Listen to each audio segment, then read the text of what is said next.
Former NFL coach Marty Schottenheimer, who led the Cleveland Browns through one of their most successful eras in the history of that franchise, passed away last night at his home in Charlotte, North Carolina. He was 77 years old. He had been battling Alzheimer's since 2014, and it was just last week it was announced that he had been moved to hospice care. Although he never led a team to the Super Bowl, Schottenheimer is the eighth winningest coach in the history of the NFL. He only had two losing seasons in 21 years as a head coach, and his teams won at least 10 games 11 times.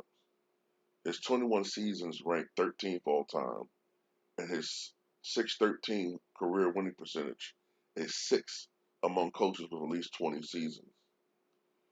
However, playoff struggles were a trend during Schottenheimer's coaching career.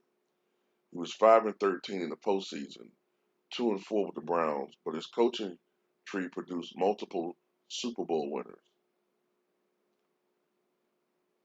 This list includes Mike McCarthy, Tony Dungy, Bill Carr, and Bruce Arians.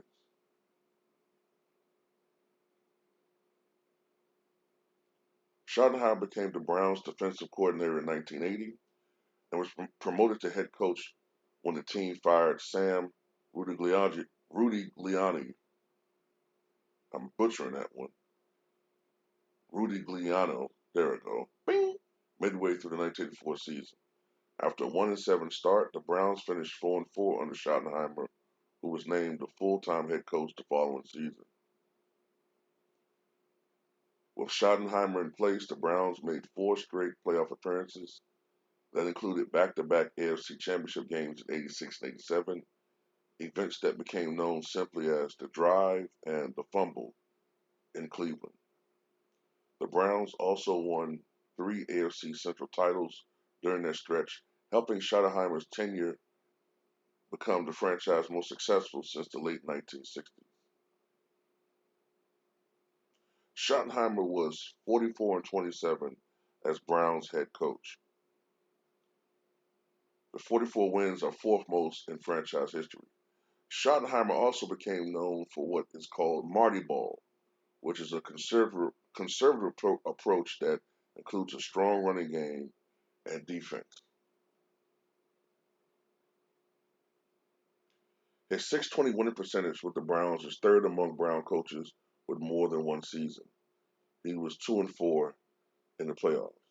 After a 10-6 finish and a wild card loss to the Oilers to end the '88 season, Schottenheimer resigned when he and owner Art Modell couldn't agree on how to fix the team's offensive woes.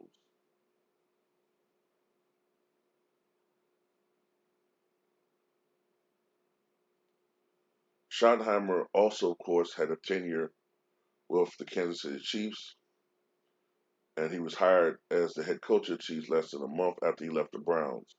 He was 101-58 in 10 seasons in Kansas City with seven playoff appearances. He again reached the AFC Championship in 1993.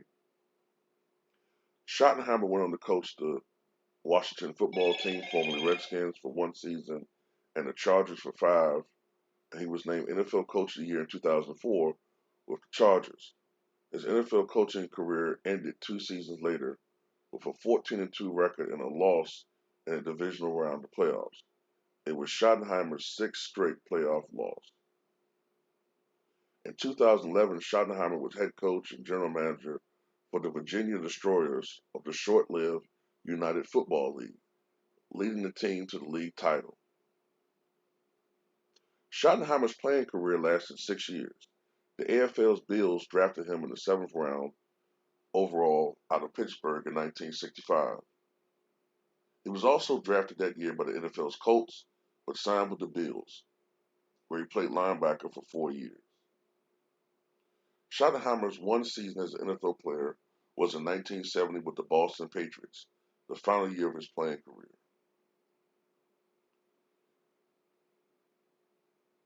He became linebackers coach for the Giants 5 years later and was the team's defensive coordinator in 1977. After two seasons as Lions linebackers coach, he was hired by the Browns. He is survived by his wife Pat and children Brian and Christian. Marty Schottenheimer, 77 years old.